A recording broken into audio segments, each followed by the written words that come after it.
الحمدللہ وحدہ الصلاة والسلام علی من لا نبی بعدہ وعلی آلہ واصحابہ الذین اوفوا بعہدہ اما بعد فاعوذ باللہ من الشیطان الرجیم بسم اللہ الرحمن الرحیم اهدنا الصراط المستقیم صراط الذین انعمت علیہم غیر المغضوب علیہم ولا الضالین آمین صدق اللہ العظیم فإن من جودك الدنيا وضرتها ومن علومك علم اللوح والقلم يا من يشفع عند حضرة الطه اشفع لنا يا أوجه الشفعاء نظرت إلى بلاد الله جمعا كخردلة على حكم اتصال مولاي صل وسلم دائما أبدا على حبيبك خير الخلق كلهم قال الله تبارك وتعالى في شان حبيبه الكريم إن الله وملائكته يصلون على النبي يا أيها الذين آمنوا صلوا عليه وسلموا تسليما محبت سے مل کے درود پاک پڑھیں اللہم صلی علی سیدنا نبینا مولانا محمد معدن الجود والکرم وآلہ وصحبہ وبارک وسلم صلاۃ و سلام علیک یا سیدی یا رسول اللہ۔ الحمدللہ آج درس قرآن پاک کا آغاز سورہ اعراف کے 23ویں رکوع سے ہوگا اور 90 پارے کے 13ویں رکوع سے ہوگا۔ خالق کائنات سے دعا ہے کہ وہ ہمیں قرآن مجید فرقان حمید کو سمجھنے اور اس پر عمل پیرا ہونے کی توفیق عطا فرمائیں۔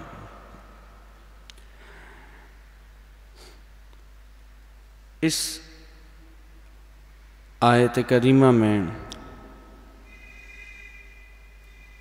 جو رب تعالی حکم فرما رہا ہے ان کافروں کے بارے میں کہ جو اللہ کی نشانیوں کو جھٹلاتے ہیں، تو فرمایا جا رہا ہے کہ ہم انہیں آہستہ آہستہ عذاب کی طرف لے جائیں گے، اس حال میں کہ وہ شعور نہیں رکھتے، یعنی کہ انہیں معلوم نہیں ہو پاتا۔ اور اس کے بعد جو آیت کریمہ ہے رب تعالیٰ فرماتا ہے کہ ہم ایسے لوگوں کو ڈھیل دیتے ہیں اور ان کے لیے ان کے کاموں کو مزین کر دیتے ہیں کہ وہ اس بات کو سمجھ ہی نہیں پاتے کہ وہ جو کر رہے ہیں وہ انہیں عذاب کی طرف لے جا رہا ہے۔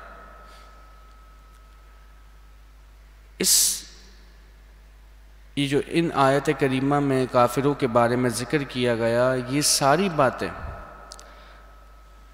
ہم مسلمانوں کے لیے بھی نصیحت ہیں کہ ایک شخص اگر گناہ بھی کر رہا ہے، نافرمانیاں بھی کر رہا ہے اور اس کے شب و روز گناہوں میں بسر ہو رہے ہیں اور اس کے باوجود اس پر نعمتوں کی بارشیں ہو رہی ہیں، وہ جو مانگتا ہے اس کی دعا قبول کر دی جاتی ہے، تو اسے سوچنا چاہیے کہ کہیں ایسا تو نہیں کہ یہ نعمتوں کی فراوانی اسے ڈھیل دی جا رہی ہے، کہ جو نعمتوں کی فراوانی کی صورت میں اسے ڈھیل دی جا رہی ہے اور ایک دن ایسا آئے گا کہ اچانک اس کی پکڑ ہو جائے گی۔ وہ ظلم بھی کر رہا ہے، ظالم بنا بیٹھا ہے، لوگوں کے حقوق بھی مار رہا ہے، لوگوں کے پیسے دبا کر بیٹھ گیا ہے، لیکن اس کے باوجود اس پر نعمتوں کی بارشیں ہو رہی ہیں، تو وہ یہ سمجھ رہا ہے کہ وہ اپنے راستے پر بالکل ٹھیک جا رہا ہے، لیکن ہو سکتا ہے کہ یہ رب تعالیٰ کی طرف سے اسے ڈھیل ہو اور کسی دن ایسا ہوگا کہ اس رب قہار کی پکڑ اسے پکڑ لے گی تو پھر وہ نہ دنیا میں کامیاب ہو سکے گا اور نہ ہی اس کے لیے آخرت میں کوئی سروکار ہوگا۔ تو سوچنا چاہیے کہ نعمت کی فراوانی بھی جو ہے نا دیکھنی چاہیے کہ ہم اگر اتنے گناہ کر رہے ہیں اس کے باوجود بھی نعمتیں نہیں رک رہیں تو کہیں ایسا تو نہیں کہ رب تعالی ہمیں ڈھیل دے رہا ہے اور ہمیں اچانک ہماری پکڑ ہو جائے گی۔ تو اپنا محاسبہ ضرور کرنا چاہیے، دیکھنا چاہیے کہ ہم کہاں کھڑے ہوئے ہیں اور کس نوعیت کے اندر ہم دیکھ رہے ہیں کہ کیا ایسا تو نہیں ہے کہ ہم رب سے دور ہوتے جا رہے ہیں لیکن پھر بھی ہم پر نعمتیں اور بڑھتی جا رہی ہیں، تو کہیں ایسا نہ ہو کہ ہم رب تعالیٰ کے رحمت سے دور کر دیے جائیں اور اس کے عذاب کی طرف ہمیں کھینچا جائے۔ چنانچہ خالق کائنات ارشاد فرماتا ہے، بسم اللہ الرحمن الرحیم، والذین کذبوا بآیاتنا، اور وہ لوگ کہ جنہوں نے ہماری آیتوں کو جھٹلایا، سنستدرجہم من حیث لا یعلمون، جلد ہم انہیں آہستہ آہستہ عذاب کی طرف لے جائیں گے جہاں سے انہیں خبر نہ ہوگی۔ وَأُمْلِي لَهُمْ، اور میں انہیں ڈھیل دوں گا، ان قیدی متین، بے شک میری خفیہ تدبیر بہت مضبوط ہے۔ اولم یتفکروا، کیا وہ لوگ سوچتے نہیں ہیں کہ ما بصاحبہم من جنہ، کہ ان کے صاحب کو جنون سے کچھ علاقہ نہیں، یعنی وہ ان کے صاحب مجنون نہیں ہیں، ان ہوا الا نذیر مبین، وہ تو صاف ڈر سنانے والے ہیں۔ یعنی کافروں کو جب نبی کریم صلی اللہ علیہ وسلم اسلام کی طرف بلاتے اور رات کے وقت آپ صلی اللہ علیہ وسلم جب پہاڑ پر کھڑے ہو کر ہر قبیلے کو آواز لگاتے اور ان سے کہتے کہ آؤ میں تمہیں ایک اللہ کی طرف بلاتا ہوں، میں اللہ کا رسول ہوں، قرآن اللہ کی کتاب ہے، تو وہ مذاق اڑاتے اور کہتے کہ یہ شخص تو ایسا ہے کہ اس پر جنون طاری ہو گیا ہے اور یہ ہمیں ہمارے معبودوں سے دور کرنا چاہتا ہے۔ تو ان کا یہ رد کیا گیا اور فرمایا گیا کہ تمہارے صاحب مجنون نہیں ہیں بلکہ وہ تو اللہ کی طرف سے تمہیں ڈر سنا رہے ہیں اس عذاب کی کہ جو عن قریب تمہیں آنے والا ہے۔ اولم ینظروا فی ملکوت السماوات والارض، کیا انہوں نے نگاہ نہ کی آسمانوں اور زمین کی سلطنت میں، وما خلق اللہ من شیء، اور جو چیز اور جو اللہ نے چیزیں پیدا کی ہیں تو کیا انہوں نے اس کی طرف نظر نہ کی، وَأَنْ عَسَىٰ أَنْ يَكُونَ قَدْ اقْتَرَبَ أَجَلُهُمْ، اور وہ یہ کہ شاید ان کا وعدہ نزدیک آ گیا ہو، فَبِأَيِّ حَدِيثٍ بَعْدَهُ يُؤْمِنُونَ، تو اس کے بعد اور کون سی بات پر یقین لائیں گے۔ یعنی کہ وہ اللہ کی قدرت کی طرف اگر نظر کرتے تو انہیں پتہ چل جاتا کہ وہ رب اکیلا واحد ہے، اس کے سوا کوئی معبود نہیں، اور جب وہ اپنی موت کو دیکھیں گے تو اب اس کے بعد پھر کون سی بات ہے کہ جس پر وہ یقین نہ لائیں گے۔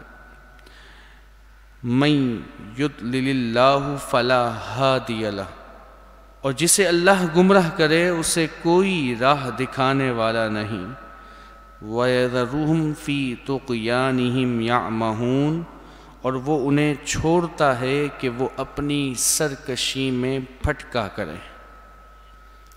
یعنی کہ جسے رب گمراہ کر دے تو اسے کوئی ہدایت نہیں دے سکتا، جس کے دل پر رب مہر لگا دے کہ بس اب اسے ایمان کا نور نصیب نہیں ہوگا تو پھر پوری دنیا کی طاقتیں اس کے پیچھے لگ جائیں وہ ایمان لے کر نہیں آ سکتا، اسے ان اندھیروں سے کوئی نہیں نکال سکتا، پھر وہ اپنی سرکشی میں بھٹکتا رہے گا، اور اسے رب نے چھوڑ دیا ہے کہ اب وہ گناہوں میں مزید، کفر میں مزید بڑھتا چلا جائے گا، یہاں تک کہ وہ دنیا میں بھی ذلیل و رسوا ہوگا اور آخرت میں بھی اس کے لیے دردناک عذاب ہوگا۔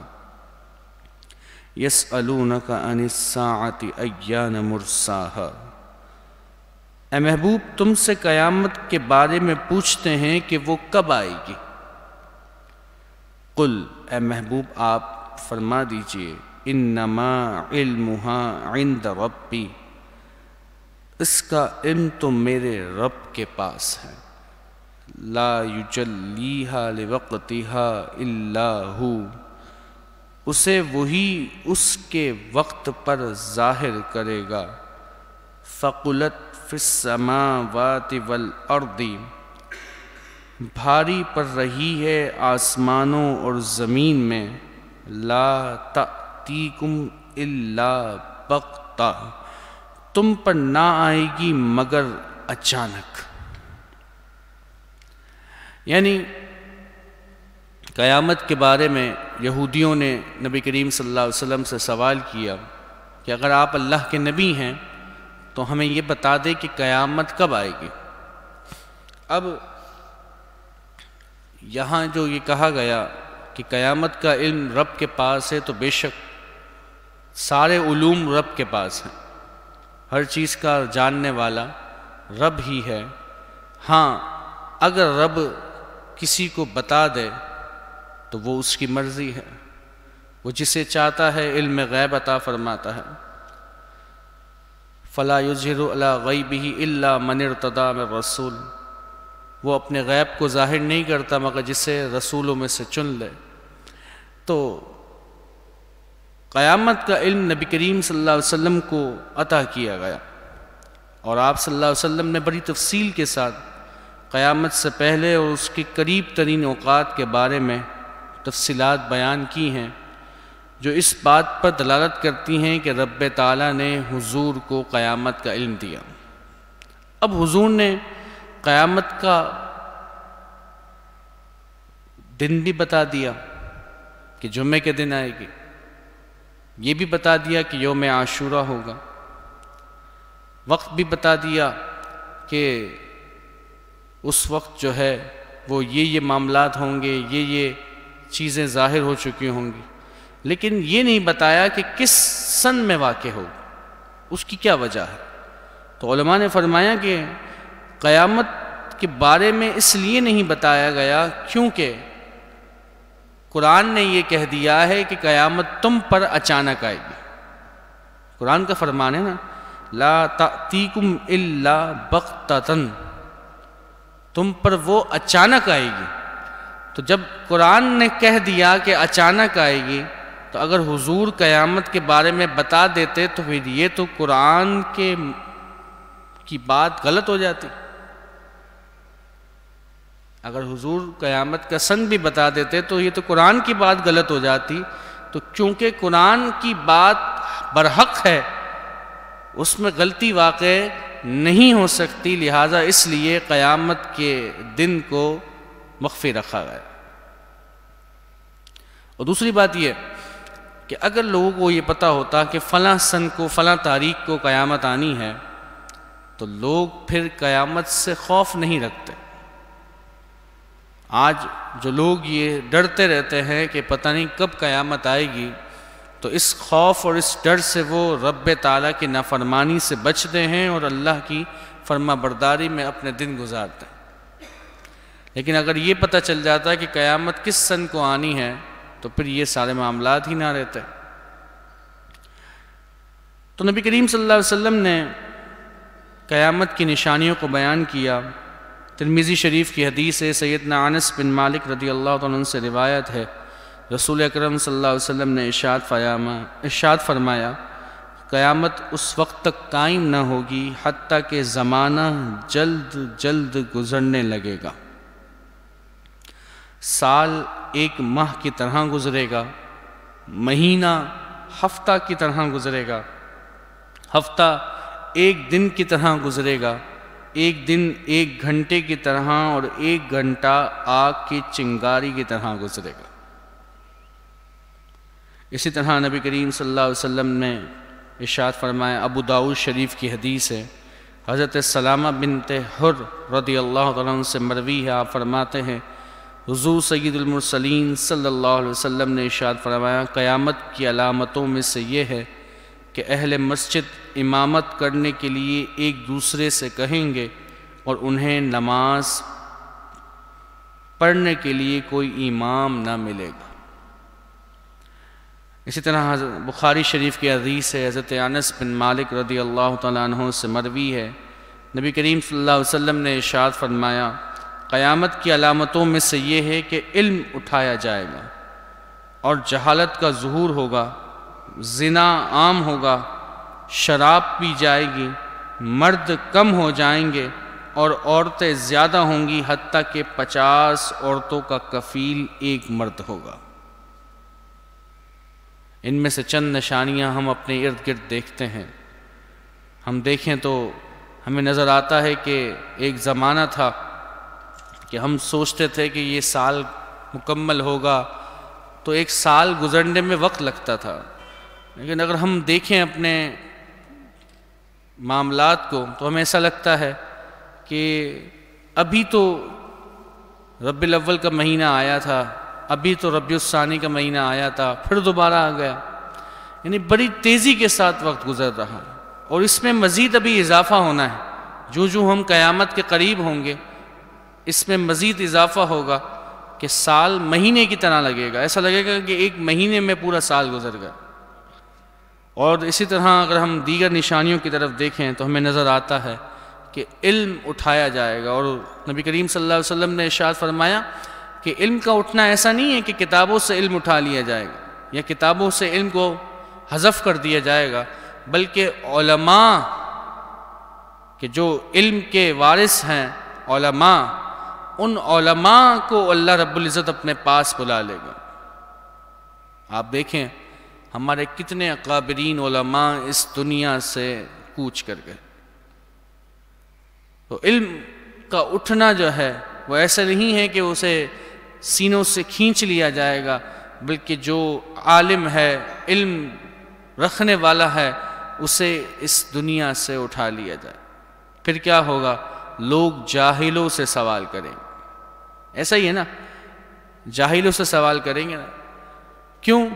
اب آپ دیکھیں نا ذرا کہ اگر ہمیں پیٹ میں درد ہے اور بہت شدت سے درد ہے، یا ہمیں بخار آ گیا ہے، تو ایسا کبھی نہیں ہوتا کہ یار بخار آ گیا ہے تو ذرا سوشل میڈیا کھولو اور لکھو کہ بھئی یہ بخار کی کون سی دوائی ہے اور ڈاکٹر کیا بتا رہا ہے، تو ذرا یوٹیوب پہ سرچ کر لیتے ہیں، کوئی دوائی آ جائے گی تو وہی دوائی کھا لیں گے۔ 3 دن ہو گئے ہیں بخار نہیں اتر رہا، ایسا کبھی نہیں ہوتا۔ بخار آیا ہے تو ڈاکٹر کے پاس جائیں گے۔ کیوں؟ کیونکہ پتہ ہے کہ جس کام میں مہارت رکھتا ہے وہی اس بارے میں صحیح مجھے تجویز دے گا اور صحیح دوائی بتائے گا کہ بھئی یہ دوائیاں ہیں، اسے کھاؤ تم ٹھیک ہو جاؤ۔ ہمیں اگر اپنا گھر بنوانا ہے تو ہم یہ نہیں کرتے کہ یوٹیوب کھولا اور دیکھا بھئی گھر کیسے بنے گا، خود سامان لے کر آ گئے اور خود گھر بنانا شروع کر دیا۔ نہیں، ہم کسی ٹھیکیدار کو ڈھونڈیں گے، کسی مزدور کہ کوئی جو بندہ گھر بنانا جانتا ہو اسے ڈھونڈیں گے، پھر وہ گھر بنائے گا۔ کیوں؟ خود سے گھر کیوں نہیں بناتے؟ لیکن جب بات آئے دین کی اور دین کے کسی شرعی مسئلے کو سیکھنے کی، سمجھنے کی، اس پر عمل پیرا ہونے کی، تو پھر خود سے مفتی بن جاتے ہیں اور سوشل میڈیا پہ جا کر سرچ کرنا شروع ہو جائیں گے کہ فلاں مسئلے کا جواب کیا ہوگا، اور پھر اس میں جس کی بھی بات ہوگی، جیسا بھی بندہ ہوگا، اس کی بات سن لیں گے اور پھر جا کر اپنے مسجد کے امام سے یا اپنے ارد گرد کے علماء سے جا کر ان سے بحث کریں گے اور کہیں گے کہ ہم نے تو یہ بات سنی ہے، حضور کی حدیث تو یہ ہے، قرآن کی آیت تو یہ کہتی ہے، آپ تو اس کے برخلاف عقیدہ بیان کر رہے ہیں۔ تو ایسا کیوں ہے؟ ہم اپنے دینی مسائل میں ایسا کیوں نہیں ہوتا کہ ہم ان لوگوں کے پاس جائیں کہ جو اس معاملے میں دین میں مہارت رکھتے ہیں، اسپیشلائزیشن رکھتے ہیں، جو اس دین کی اس فیلڈ کا اسپیشلسٹ ہے، ہم اس کے پاس کیوں نہیں جاتے؟ کیوں جا کر ہم علماء سے سوال نہیں کرتے کہ اس مسئلے کا کیا حل ہے؟ کیوں خود سے سوشل میڈیا پر اس کا حل ڈھونڈنا شروع کر دیتے ہیں؟ تو حضور نبی کریم صلی اللہ علیہ وسلم نے فرمایا علماء کو اٹھا لیا جائے گا، علم علماء کو اٹھانے کی صورت میں اٹھ جائے گا، پھر لوگ جاہلوں سے سوال کریں گے، اور پھر جاہل جب انہیں سوال کا جواب دیں گے تو وہ خود بھی گمراہ ہوں گے، لوگوں کو بھی گمراہ کریں گے۔ اسی طرح نبی کریم صلی اللہ علیہ وسلم نے ارشاد فرمایا، حضرت علی المرتضی رضی اللہ عنہ سے روایت ہے، نبی کریم صلی اللہ علیہ وسلم نے ارشاد فرمایا جب میری امت 15 کاموں کو کرے گی تو اس پر مصائب کا آنا حلال ہو جائے گا۔ عرض کی گئی یا رسول اللہ وہ کیا کام ہے؟ ارشاد فرمایا جب مال غنیمت کو ذاتی دولت بنا لیا جائے گا، امانت کو مال غنیمت بنا لیا جائے گا، زکوٰۃ کو جرمانہ سمجھ لیا جائے گا۔ جو لوگ اپنی بیوی کی اطاعت کریں گے اور اپنی ماں کی نافرمانی کریں گے، بیوی کی اطاعت کریں گے اور اپنی ماں کی نافرمانی کریں گے، جب دوست کے ساتھ نیکی کریں گے اور باپ کے ساتھ برائی کریں گے، جب مسجدوں میں آوازیں بلند کی جائیں گی، ذلیل ترین شخص کو قوم کا سردار بنا دیا جائے گا، ذلیل ترین شخص کو قوم کا سردار بنا دیا جائے گا۔ یہ سب آپ کے سامنے ہیں، ان میں سے کتنی نشانیاں ہم دیکھ رہے ہیں۔ جب کسی شخص کے شر کے ڈر سے اس کی عزت کی جائے گی کہ اس کے شر سے بچنے کے لیے کہ کہیں یہ ہمیں نقصان نہ پہنچا دے، لوگ اس کی عزت کریں گے۔ شراب پی جائے گی، ریشم پہنا جائے گا، گانے والیاں اور ساز رکھے جائیں گے، اور اس امت کے آخری لوگ پہلوں کو برا کہیں گے۔ اس وقت تم سرخ آندھیوں اور زمین کے ڈھسنے اور مسک کا انتظار کرنا، اور اس وقت پھر قیامت تمہارے قریب ہوگی۔ اور اسی طرح نبی کریم صلی اللہ علیہ وسلم نے ارشاد فرمایا، حضرت عبداللہ بن عباس سے منقول ہے کہ قیامت یوم عاشورہ یعنی محرم الحرام کے مہینے کی 10 تاریخ کو ہوگی۔ اسی طرح مسلم شریف کی حدیث سیدنا ابو ہریرہ سے روایت ہے، نبی کریم صلی اللہ علیہ وسلم نے ارشاد فرمایا سب سے بہتر دن جس میں سورج طلوع ہوتا ہے وہ جمعہ کا دن، وہ جمعہ کا دن ہے۔ اسی دن حضرت آدم علیہ السلام پیدا کیے گئے، اسی دن جنت میں داخل کیے گئے، اور اسی دن جنت سے باہر لائے گئے، اور قیامت بھی جمعے کے دن قائم ہوگی۔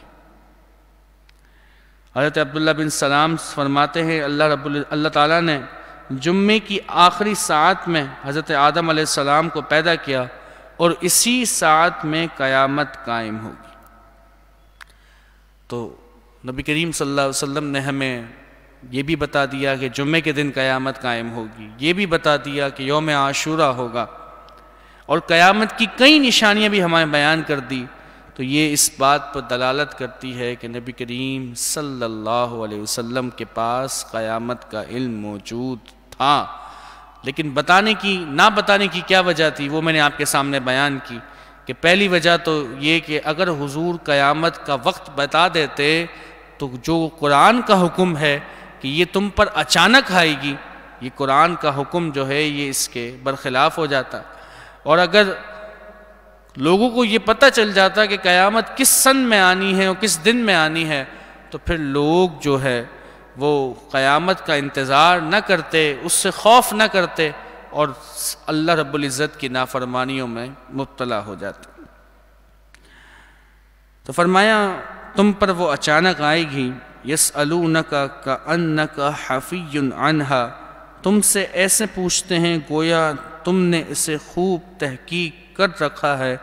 قل اے محبوب آپ فرما دیجئے انما علمها عند اللہ، اس کا علم اللہ کے پاس ہے، ولکن اکثر الناس لا یعلمون، لیکن بہت سے لوگ جانتے نہیں ہیں۔ قل اے محبوب آپ فرما دیجئے لا املک لنفسی نفعا ولا ضرا الا ما شاء اللہ، تم فرماؤ کہ میں اپنی جان کے بھلے برے کا خود مختار نہیں مگر جو اللہ چاہے، میں بذات خود اپنی ذات پر کچھ اختیار نہیں رکھتا، نہ میں اپنے آپ کو نقصان پہنچا سکتا ہوں، نہ میں اپنے آپ کو نفع پہنچا سکتا ہوں۔ ہاں، اپنی ذات کے حوالے سے، دیگر لوگوں کے حوالے سے، اور جو کچھ رب تعالیٰ نے مجھے مقام عطا فرمایا ہے، تمام نبیوں سے افضل بنایا ہے، میری شفاعت کے ذریعے رب تعالیٰ لوگوں کو جنت میں داخل فرمائے گا، اور جو مجھے دنیا اور آخرت میں اختیارات دیے گئے، جو مجھے علم غیب عطا کیا گیا، اور جو کچھ رب تعالیٰ نے مجھے مقام و مرتبہ عطا فرمایا ہے، وہ رب تعالیٰ کی چاہت سے مجھے سب ملا ہے۔ بذات خود میرے پاس کچھ نہیں ہے، میں کسی نفع نقصان کا خود سے مالک نہیں ہوں، بلکہ میرے رب نے مجھے دیا ہے تو اس کی عطا سے میں سب کچھ کرنے والا ہوں۔ الا ماشاء اللہ، مگر جو اللہ چاہے، اس رب نے جو چاہا اس نے وہ مقام و مرتبہ مجھے عطا کیا، مجھے تمام نبیوں کا سردار بنایا۔ رب تعالیٰ نے شفاعت عظمیٰ کے مقام پر مجھے فائز کیا۔ رب تعالیٰ نے دنیا اور آخرت کی سلطنت کی چابیاں میرے سپرد کی۔ رب تعالیٰ نے علم غیب کے دروازے مجھ پر کھول دیے۔ تو فرمایا مگر وہ جو اللہ چاہے، وَلَوْ كُنْتُ أَعْلَمُ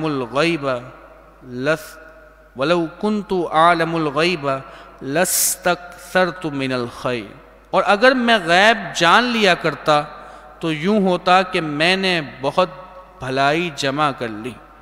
وَمَا مَسَّنِيَ السُّوءُ، اور مجھے کوئی برائی نہ پہنچی، ان انا الا نذیر وبشیر لقوم یؤمنون، تو یہی ڈر اور خوشی سنانے والا ہوں انہیں کہ جو ایمان رکھتے ہیں۔ تو نبی کریم صلی اللہ علیہ وسلم نے فرمایا کہ میں غیب کا علم نہیں جانتا، اگر میں جانتا ہوتا تو ضرور میں خیر کو جمع کر لیتا، یعنی کہ میں بذات خود غیب کا علم نہیں جانتا۔ اس کے بارے میں اعلیٰ حضرت امام اہل سنت الشاہ امام احمد رضا خان فاضل بریلوی رحمۃ اللہ تعالی علیہ، آپ نے اس کی 4 توجیحات بیان کی۔ ایک تو یہ فرمایا کہ اس آیت میں علم عطائی کی نفی ہے، علم عطائی کی نفی نہیں ہے بلکہ علم ذاتی کی نفی ہے، یعنی کہ بذات خود مجھے علم غیب نہیں ہے مگر وہ کہ جتنا میرا رب مجھے بیان کرے۔ امام قاضی ایاز الدین شفا شریف میں فرماتے ہیں کہ نبی کریم صلی اللہ علیہ وسلم کے معجزات میں سے یہ ہے کہ اللہ تعالیٰ نے آپ کو غیوب پر مطلع فرمایا، اور اس سے بڑھ کر کیا ہے، اور کوئی غیب کیا تم سے نہا ہو بلا، جب نہ خدا ہی چھپا تم پہ کرو رو درود۔ اس سے بڑھ کر کوئی غیب ہو سکتا ہے؟ جس نے سب غیبوں سے بڑھ کر غیب تو یہ تھا کہ رب تعالیٰ کی ذات، جس ذات نے رب تعالیٰ کی ذات کو دیکھ لیا، اس سے بڑھ کر غیب کیا ہوگا؟ اب اس سے بڑھ کر بھی کوئی غیب ہے کہ جسے کوئی چھپنے کی بات ہے کہ جسے چھپایا جائے؟ بلکہ جب رب تعالیٰ خود میرے محبوب نے دیکھ لیا ہے، اس رب کا دیدار کر لیا ہے، تو اس سے بڑھ کر اور کیا غیب ہو سکتا ہے؟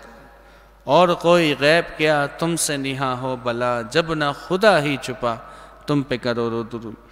تو امام قاضی ایاز الدین فرماتے ہیں کہ آئندہ ہونے والے واقعات سے رب تعالیٰ نے باخبر کیا، اور اس باب میں احادیث کا وہ بحر زخار ہے، یعنی ایک بہت بڑا ذخیرہ ہے کہ کوئی اس کی گہرائی جان ہی نہیں سکتا، اور نہ اس کا پانی ختم ہوتا ہے۔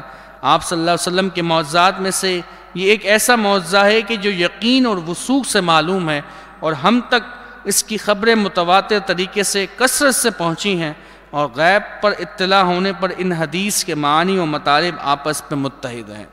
اور کیوں نہ ہو کہ بتائیں نا کتنی غیب کی ایسی باتیں ہیں، یہاں تک کہ قبر کے سوالات بھی ہمیں کس نے بتائے؟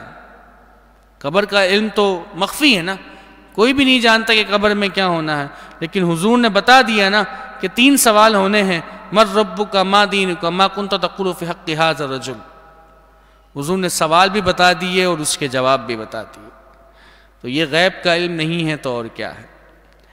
اسی طرح اسی شفا شریف کی شرح میں علامہ شہاب الدین احمد بن محمد خفاجی فرماتے ہیں کہ یہ وضاحت ان قرآنی آیت کے منافی نہیں جن میں یہ ارشاد فرمایا گیا ہے کہ اللہ کے علاوہ اور کوئی غیب نہیں جانتا، اور اس آیت کریمہ میں کہ وَلَوْ كُنْتُ أَعْلَمُ الْغَيْبَ لَاسْتَكْثَرْتُ مِنَ الْخَيْرِ کہ میں کسی واسطے کے بغیر کی نفی کی گئی ہے، کہ اس آیت کریمہ میں جو نفی کی گئی ہے کہ اگر میں غیب جانتا، تو اس کا مطلب ہے کہ اگر حضور غیب جانتے مطلب ہے کہ خود سے جانتے، تو فرمایا گیا کہ اس آیت میں جو نفی کی گئی ہے وہ علم ذاتی کی نفی کی گئی ہے، البتہ اللہ کے بتانے سے حضور پر نور صلی اللہ علیہ وسلم کا غیب پر مطلع ہونا ثابت ہے، اور اس کی دلیل اللہ تعالیٰ کا یہ فرمان ہے عالم الغیب فلا یظہر علی غیبہ احد الا من ارتضی من رسول کہ غیب کا جاننے والا وہ اپنے غیب پر کسی کو مکمل اطلاع نہیں دیتا سوائے اپنے پسندیدہ رسولوں کے۔ تو یہ بات قرآن و حدیث سے ثابت ہے کہ حضور علم غیب جانتے ہیں، تبھی تو قرآن مجید فرقان حمید میں یہ بھی فرمایا گیا کہ یہ نبی غیب بتانے میں بخل نہیں کرتے۔ تو غیب بتانے میں بخل نہیں کرتے، اس کا معنی کیا ہے کہ جو چیز بندہ بخل اس چیز میں کرتا ہے، جو چیز اس کے پاس ہو اور وہ کسی کو نہ دے، اسے خرچ نہ کرے، تو فرمایا حضور کو علم غیب دیا بھی گیا ہے اور حضور اسے بتانے سے بخل بھی نہیں کرتے۔ ایسا نہیں ہے کہ خود کے پاس ہی غیب کا علم رکھا ہے اور کسی کو بیان بھی نہیں کرتے، تو فرمایا یہ نبی غیب بتانے میں بخل نہیں کرتے۔ تو یہاں جو اس آیت کریمہ میں علم غیب کی نفی کی گئی ہے وہ بظاہر جو ہے وہ ذاتی علم غیب کی نفی ہے کہ حضور ذاتی طور پر نہیں جانتے، تبھی تو آگے فرمایا ضرور میں پھر خیر کثیر کو جمع کر لیتا، یعنی کہ اپنی ذات سے خود سے خیر کثیر کو جمع کر لیتا۔ حالانکہ حضور کو تو رب تعالیٰ نے خیر کثیر عطا فرمائی ہے، انا اعطیناک الکوثر، بے شک ہم نے آپ کو کوثر عطا فرمائی۔ تو فرمایا کوثر کا معنی کیا ہے؟ کوثر جو ہے اس کا معنی ہے کہ رب تعالیٰ نے آپ کو خیر کثیر عطا فرمائی۔ تو خیر کثیر تو رب تعالیٰ نے آپ کو عطا فرمایا ہے، تو یہاں جو فرمایا کہ میں خیر کو جمع کر لیتا، تو اس کا مطلب یہ ہے کہ میں بذات خود جمع کر لیتا، یعنی اگر میرے بس میں ہوتا تو اے کافروں، اے منافقوں، میں تم سب کو ایمان کی دولت دے دیتا، اور جو تمہیں گمراہ دیکھ کر مجھے تکلیف ہوتی ہے یہ تکلیف میں اپنے سے دور کر دیتا۔ یہ جو مجھے تکلیف ہو رہی ہے کہ تم ایمان لے کر نہیں آتے، تم مجھ پر ایمان نہیں لاتے ہو، کلمہ پڑھ کے مسلمان نہیں ہوتے، تو یہ جو مجھے تکلیف ہو رہی ہے تو یہ تکلیف کو میں دور کر دیتا اور میں اپنے لیے بھلائی کو جمع کر لیتا۔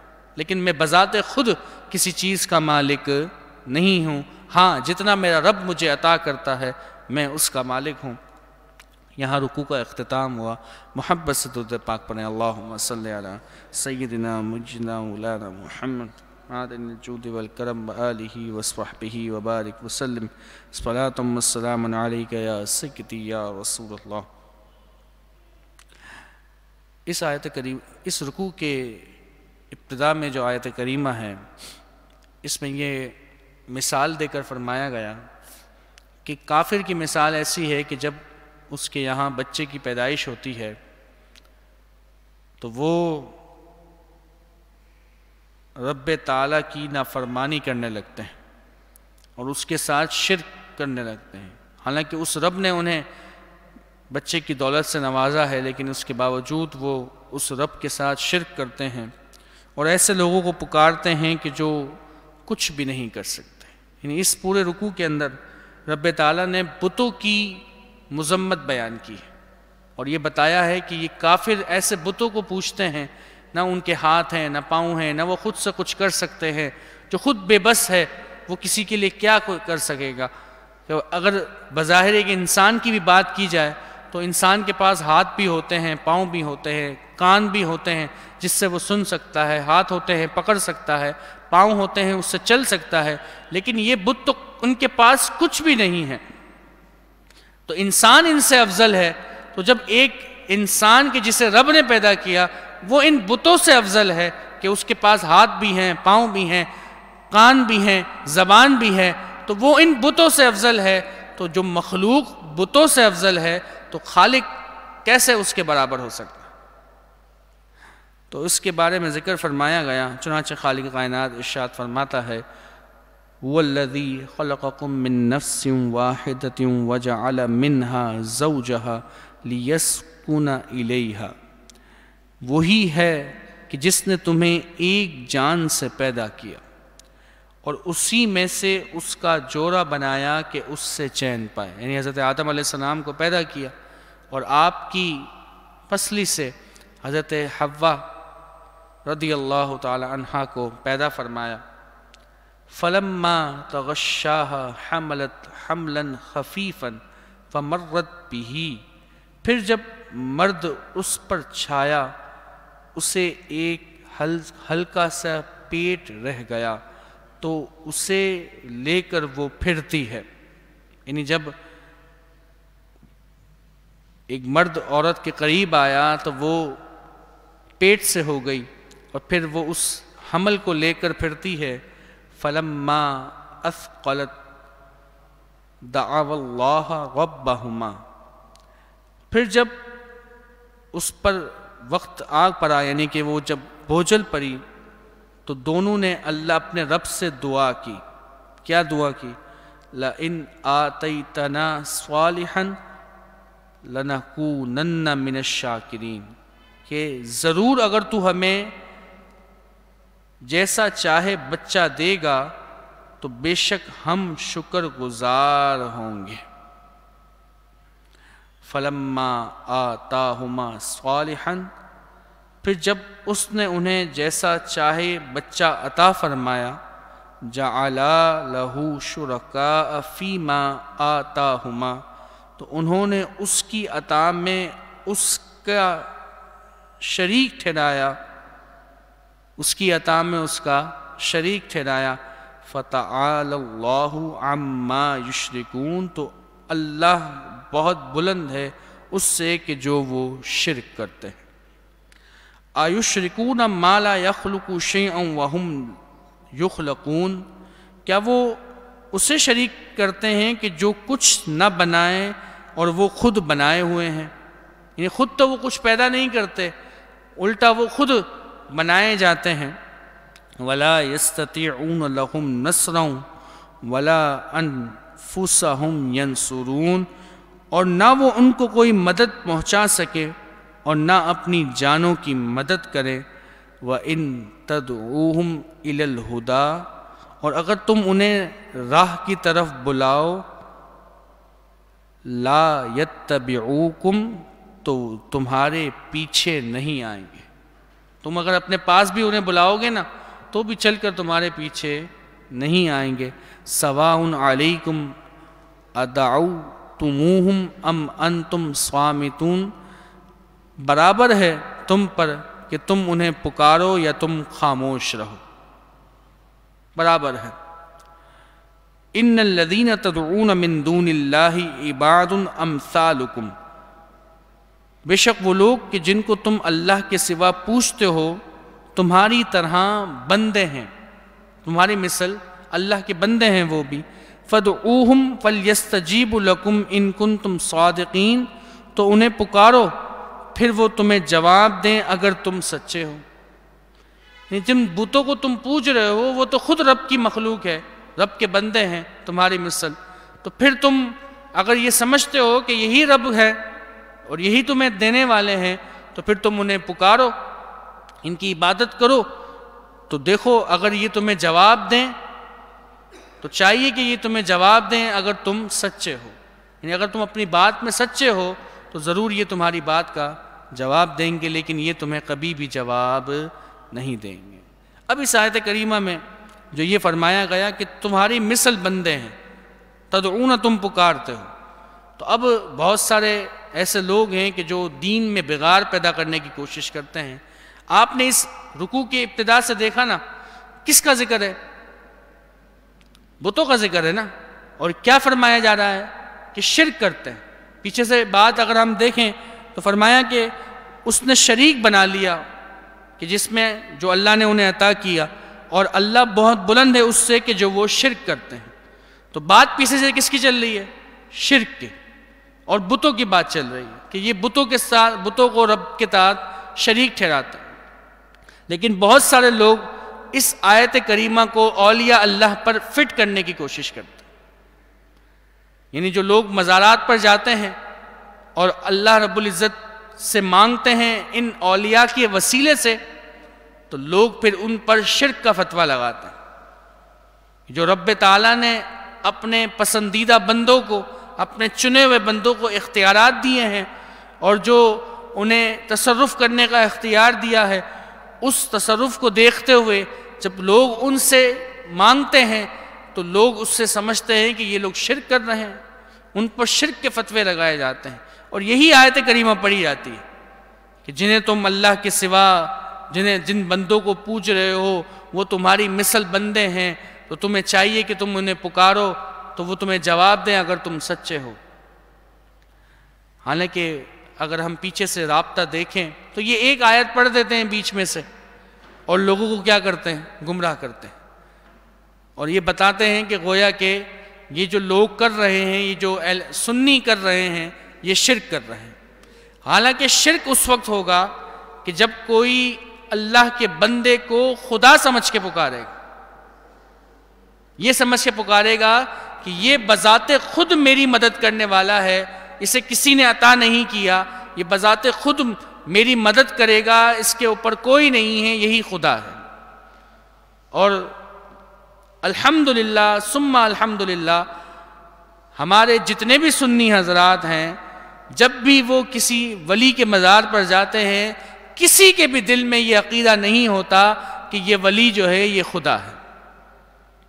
وہ ہمیشہ اس ولی کو، اس اللہ کے بندے کو خدا کا بندہ ہی سمجھتے ہیں کہ یہ رب تعالیٰ کے نیک بندے ہیں، اور چونکہ رب تعالیٰ کی رحمتیں ان پر چھما چھم برس رہی ہیں، تو اگر ہم ان کے قرب میں کھڑے ہو کر ان سے سوال کریں گے تو رب تعالیٰ ضرور ہمیں عطا فرمائے گا۔ تو یہ تو اللہ کے نیک بندے ہیں، اور ان سے مانگنے، ان کو پکارنے کا مطلب یہ نہیں ہے کہ ہم انہیں خدا سمجھ کے پکار رہے ہیں۔ یہاں جو پکارنے کا معنی ہے وہ یہ ہے کہ اللہ کو چھوڑ کر کسی دوسرے کو پکارتے ہیں عبادت کی نیت سے۔ تو جب کوئی شخص معبود سمجھ کر پکارے گا تو وہ مشرک ہوگا، اس کے لیے یہ جو ہے وہ شرک کے فتوے ہیں۔ لیکن کوئی اگر بندہ سمجھ کے پکار رہا ہے تو یہ آیت کریمہ اس پر صادق نہیں آتی۔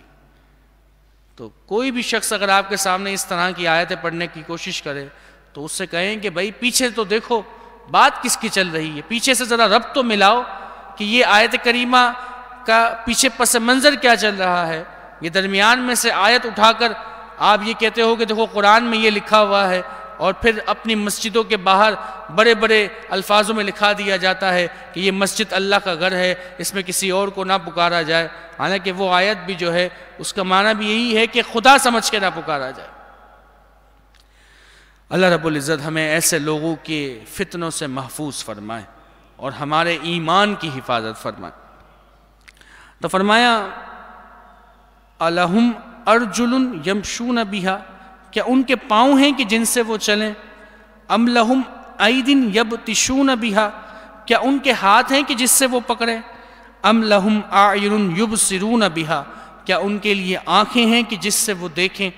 ام لہم آذان یسمعون بہا، کیا ان کے لیے کان ہیں کہ جس سے وہ سنیں؟ یعنی نہ ان کے پاس پاؤں ہیں، نہ ہاتھ ہیں، نہ ان کے آنکھیں ہیں، اور نہ ہی ان کی کان ہیں، ان کے پاس کچھ بھی نہیں ہے۔ یہ ساری چیزیں تو ایک انسان کے پاس بھی ہوتی ہیں، اس کے پاس بھی چلنے کے لیے پاؤں ہیں، پکڑنے کے لیے ہاتھ ہے، سننے کے لیے کان ہیں، دیکھنے کے لیے آنکھیں ہیں، یہ ساری چیزیں تو ایک انسان کے پاس ہیں۔ تو انسان تو بت سے زیادہ افضل ہوا، تو جب ایک مخلوق اس بت سے افضل ہے تو وہ مخلوق جب بت سے افضل ہے تو وہ بت خالق کے برابر کیسے ہو سکتا ہے؟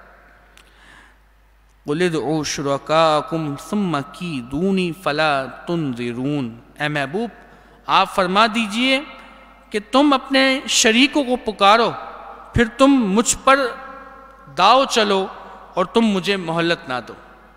کیونکہ جب حضور نبی کریم صلی اللہ علیہ وسلم کافروں سے یہ کہتے کہ ان بتوں کی عبادت کو چھوڑ دو، تو وہ کہتے تھے کہ اے محمد صلی اللہ علیہ وآلہ وسلم، آپ ہمارے بتوں کو برا نہ کہیں، کہیں ایسا نہ ہو کہ یہ بت آپ سے ناراض ہو جائے اور پھر آپ پر کوئی عذاب آ جائے. معاذ اللہ ثم معاذ اللہ. وہی ایسی باتیں کرتے تھے کہ ہمارے بتوں کو برا نہ کہو. تو حضور نے فرمایا، رب تعالیٰ نے حکم دیا کہ آپ ان سے فرما دیجئے کہ تم اپنے بتوں کو پکارو اور پھر میرے خلاف ساری چالیں چل لو اور پھر تم مجھے مہلت بھی نہ دو، لیکن مجھے کوئی خوف نہیں ہے. ولی اللہ الذی نزل الکتاب، بے شک میرا والی اللہ ہے کہ جس نے مجھ پر کتاب اتاری.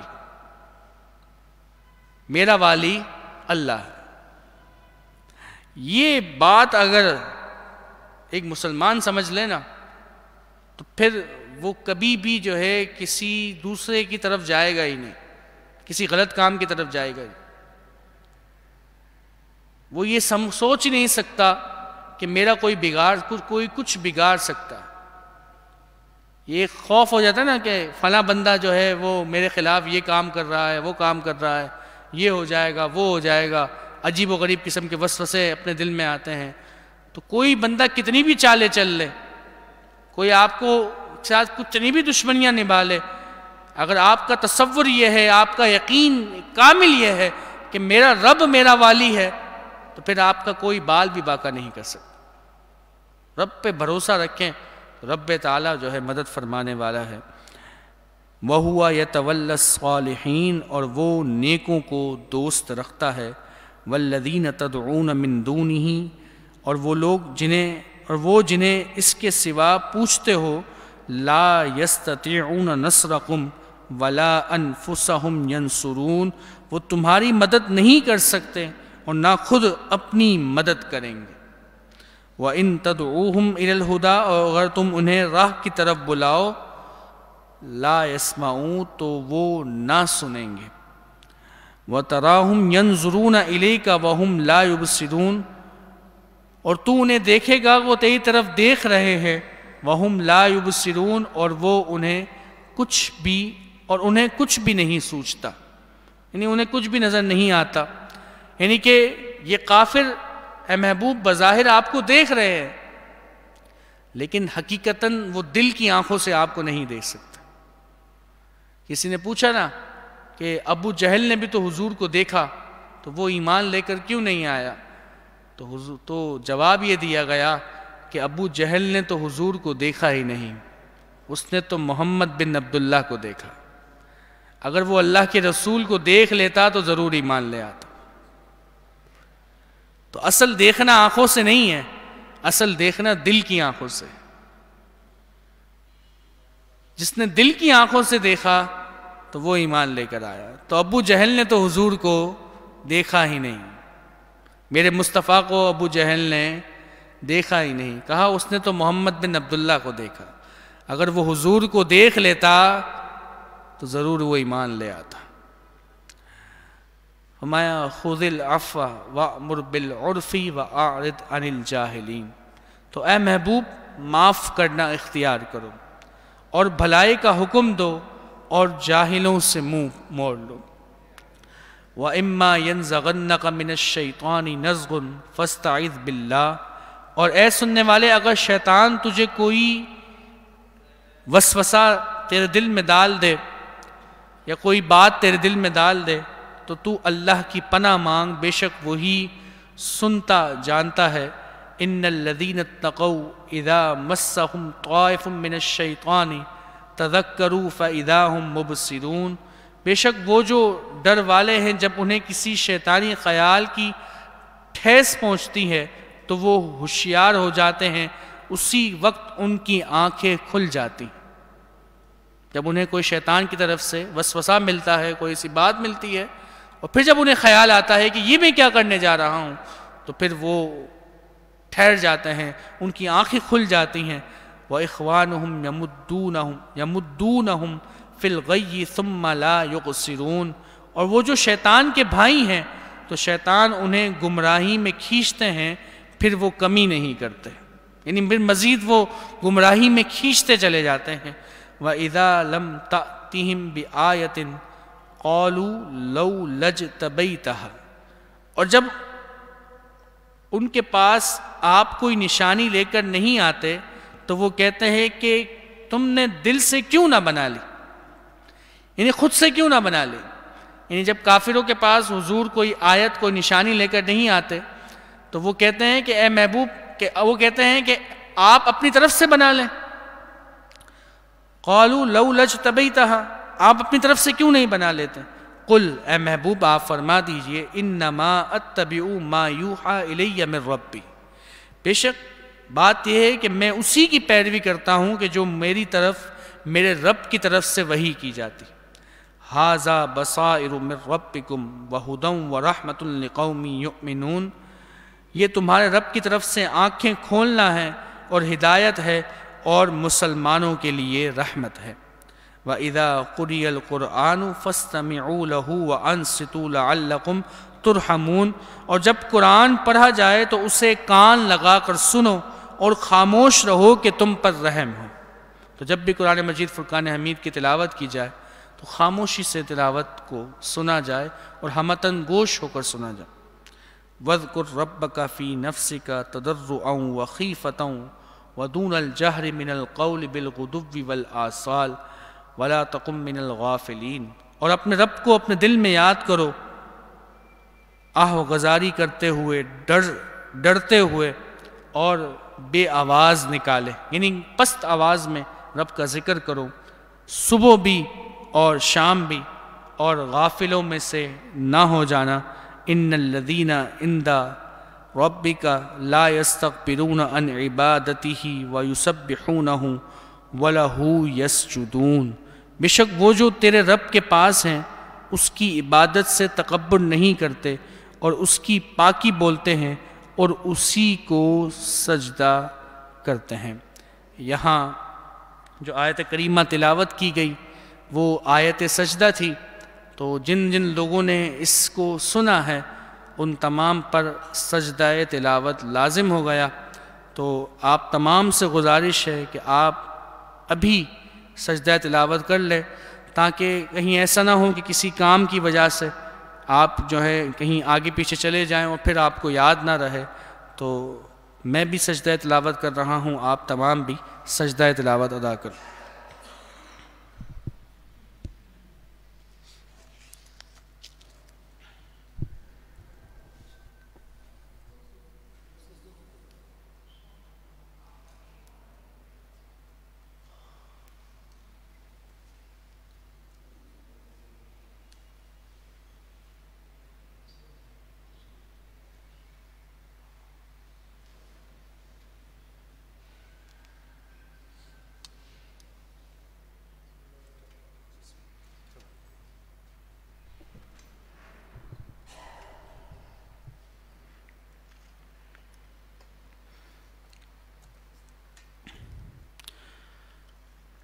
محبت سے درود پاک پڑھیں۔ اللہم صلی علی سیدنا محمد معدن الجود والکرم آلہ وصحبہ وبارک وسلم صلاۃ و سلام۔ سجدہ تلاوت کا طریقہ پہلے بھی بیان کیا جا چکا ہے، دوبارہ آپ سماعت کر لیں کہ اس میں تکبیر تحریمہ کے لیے ہاتھ نہیں اٹھاتے، نہ کوئی جو ہے اس میں سلام ہوتا ہے، نہ تکبیر ہوتی ہے، بس ہاتھ سیدھے کھڑے ہو کر ہاتھ نیچے رکھ کر اللہ اکبر کہتے ہوئے سجدے میں چلے جائیں گے اور اللہ اکبر کہتے ہوئے سجدے سے اٹھ جائیں گے۔ اور سجدے کی جو تسبیحات ہیں وہ آپ پڑھ لیں، جتنی پڑھنا چاہیں اتنی پڑھ سکتے ہیں۔ اور سجدہ تلاوت کی فضیلت یہ ہے کہ جب کوئی شخص سجدہ تلاوت کرتا ہے تو شیطان چیختا ہے اور کہتا ہے کہ ہائے افسوس کہ ابن آدم کو سجدے کا کہا گیا تو اس نے سجدہ کیا، لیکن جب مجھے کہا گیا تو میں سجدہ نہیں کیا، تو ہائے افسوس اس سے جنت نصیب ہو گئی اور میں دوزخ کا مستحق ہوا۔ اور آیت سجدہ کے کچھ بہت سارے احکامات ہیں۔ ان میں ایک حکم یہ بھی ہے کہ اگر آیت سجدہ کا ترجمہ بھی پڑھا جائے تو اس سے بھی سجدہ تلاوت لازم ہو جاتا ہے. تو اگر آپ آیت سجدہ نہیں بھی پڑھ رہے، اس کا ترجمہ بھی پڑھ رہے ہیں، تو اس سے بھی سجدہ تلاوت لازم ہو جاتا ہے. اور اس کے علاوہ دیگر بہت سارے ایسے مسائل ہیں آیت سجدہ کے کہ انسان بہت سارے مسائل سے غافل ہوتا ہے. اللہ رب العزت ہمیں علم دین سیکھنے، اسے سمجھنے اور اس پر عمل پیرا ہونے کی توفیق عطا فرمائے. یہاں سورت ہماری مکمل ہوئی، سورہ اعراف. سورہ انفال کا آغاز ہے. سورہ انفال یہ مدنی سورت ہے. اس میں 75 آیتیں ہیں اور 10 رکوع ہیں. اس سورت کی ابتدا میں انفال کا ذکر ہے. انفال یہ مال غنیمت کو کہتے ہیں کہ جب غزوہ بدر میں مال غنیمت ہاتھ آیا تو لوگوں نے سوال کیا کہ اس غنیمت کا کیا کیا جائے، کیونکہ پچھلی امتوں میں ایسا ہوتا تھا کہ یہ غنیمتیں جو ہیں یہ لوگوں کے لیے حلال نہیں ہوتی تھی، لیکن یہ نبی کریم صلی اللہ علیہ وسلم کے صدقے اس امت پر یہ کرم کیا گیا کہ ان کے لیے غنیمتیں حلال کر دی گئیں. تو اس میں 2 طرح کے واقعات ہیں. ایک واقعہ یہ ہے کہ غزوہ بدر کے موقع پر جب نوجوان آگے بڑھ کر کفار سے لڑنے لگے اور اللہ رب العزت نے مسلمانوں کو فتح عطا فرمائی، تو اس کے بعد مال غنیمت کا جب وقت آیا تو انہوں نے کہا کہ چونکہ جوانوں نے بڑھ چڑھ کر اس میں حصہ لیا ہے تو مال غنیمت کے مستحق بھی وہ ہیں. تو جو بورے تھے، جو آگے بڑھ کر نہ لڑ سکے، وہ پیچھے تھے. تو وہ کہنے لگے کہ ایسا نہ ہو کہ تم ہمیں بھول جاؤ کہ ہم پیٹھ پر تھے تبھی تو تم آگے بڑھ کر لڑ سکے، اگر ہم پیچھے نہ ہوتے تو تم آگے بڑھ کر جو ہے وہ مقابلہ نہیں کر سکتے تھے. تو یہ جو ان کے درمیان اس بات میں یہ بات بڑھ گئی تو پھر حضور کی بارگاہ میں یہ فیصلہ لایا گیا. تو پھر اللہ رب العزت نے یہ حکم نازل فرمایا. چنانچہ خالق کائنات قرآن مجید فرقان حمید میں ارشاد فرماتا ہے، بسم اللہ الرحمن الرحیم، اللہ کے نام سے شروع جو بہت مہربان رحم فرمانے والا. یسألونک عن الانفال، محبوب آپ سے غنیمتوں کے بارے میں پوچھتے ہیں. قل الانفال للہ والرسول، آپ فرما دیجئے کہ غنیمتوں کے مالک اللہ اور رسول ہے. فاتقوا اللہ، تو اللہ سے ڈرو. وَأَصْلِحُوا ذَاتَ بَيْنِكُمْ، اور اپنے آپس میں صلح کرو، آپس میں صلح رکھو، یعنی کہ آپس میں جھگڑا نہ کرو، اللہ کی فرما برداری کرو، اس سے ڈرو. اور یہ ساری غنیمتوں کے مالک اللہ اور اس کے رسول ہے، وہ جیسا چاہیں گے تمہارے درمیان اسے تقسیم فرمائیں. وَأَطِيعُوا اللَّهَ وَرَسُولَهُ إِن كُنتُم مُؤْمِنِينَ، اور اللہ اور اس کے رسول کا حکم مانو اگر ایمان رکھتے ہو. انما المؤمنون الذین اذا ذکر اللہ وجلت قلوبہم، اور ایمان والے وہی ہیں کہ جب اللہ یاد کیا جائے ان کے دل ڈر جائیں. جب اللہ کا ذکر کیا جائے تو ان کے دل خوف کھا جائے. وَإِذَا تُلِيَتْ عَلَيْهِمْ آيَاتُهُ زَادَتْهُمْ ایمانا.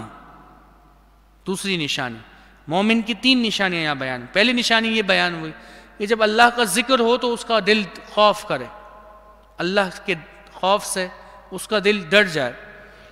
اور جب ان پر اس کی آیتیں تلاوت کی جائیں تو ان کے ایمان مزید ترقی کرے، ان میں اور اضافہ. وَعَلَىٰ رَبِّهِمْ يَتَوَكَّلُونَ. تیسری نشانی کیا ہے کہ وہ اپنے رب ہی پر بھروسہ کرے. یہ بندہ ہے مومن کی نشانی. اللہ کا ذکر سنے تو اس کا دل خوف کھائے، اللہ کی قرآن کی، اللہ کے کلام کی آیتیں سنے تو اس کے ایمان میں مزید اضافہ ہو اور وہ اپنے رب پر ہی بھروسہ کرے. الذین یقیمون الصلاۃ، وہ لوگ کہ جو مومن وہی ہیں کہ جو نماز قائم کرتے ہیں، نماز قائم کرتے ہیں.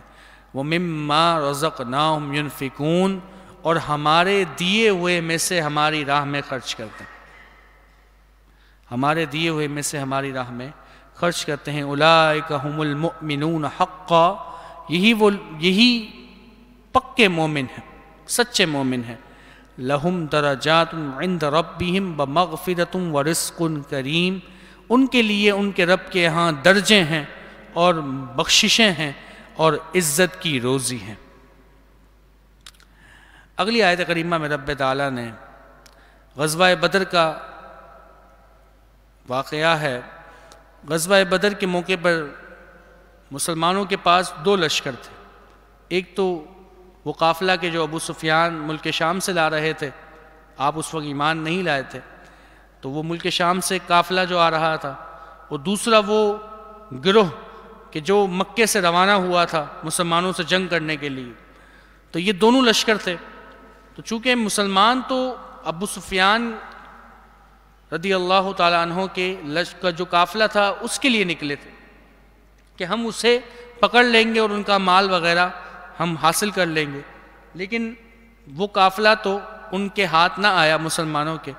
لیکن یہ جو سامنے سے مکے سے قافلہ آ رہا تھا مسلمانوں سے جنگ کرنے کے لیے، جس کی تعداد 1000 تھی، تو یہ لشکر مسلمانوں کے پاس آ رہا تھا۔ تو حضور نبی کریم صلی اللہ علیہ وسلم نے صحابہ کرام سے مشورہ فرمایا کہ کیا کیا جائے۔ تو صحابہ نے یہی کہا کہ چونکہ ہم تو کچھ بعض صحابہ نے یہ کہا کہ ہم تو قافلے کے پیچھے آئے تھے، اب قافلہ تو نکل گیا، اب ہم دوبارہ مدینے کی طرف چلے جاتے ہیں۔ تو آپ صلی اللہ علیہ وسلم جو ہیں رنجیدہ ہوئے۔ تو پھر دیگر صحابہ نے کہا کہ نہیں حضور، آپ جیسا فرمائیں، جیسا آپ چاہتے ہیں ہم ویسا کریں گے۔ کہ حضور نبی کریم صلی اللہ علیہ وسلم نے ارشاد فرمایا کہ رب تعالیٰ نے مجھ سے دونوں میں سے کسی ایک لشکر کا وعدہ فرمایا کہ میں تمہیں ان میں سے کسی ایک پر فتح عطا کروں گا۔ تو بہت سے لوگ جو ہیں وہ اس بات سے کہ بھئی چونکہ ہمارے پاس وسائل نہیں ہیں، 8 تلواریں وہ بھی ٹوٹی پھوٹی، 6 زریں، 2 گھوڑے، 313 سوار، اور پھر سامنے 1000 کا لشکر، یعنی 3 گنا زیادہ بڑا لشکر، اور وہ بھی بڑی تیاری کے ساتھ۔ تو ایک عام آدمی تو ویسے بھی اس بات کو سوچنے لگتا ہے کہ اتنی تیاری سے آنے والے لشکر کا ہم جیسے لوگ کیسے مقابلہ کریں، ہمارے پاس تو ہتھیار بھی نہیں ہیں، کچھ بھی نہیں ہے۔ تو اسی وجہ سے انہوں نے یہ بات کہی کہ ہم تو چونکہ قافلے کے پیچھے آئے تھے تو ہمیں واپس چلے جانا چاہیے۔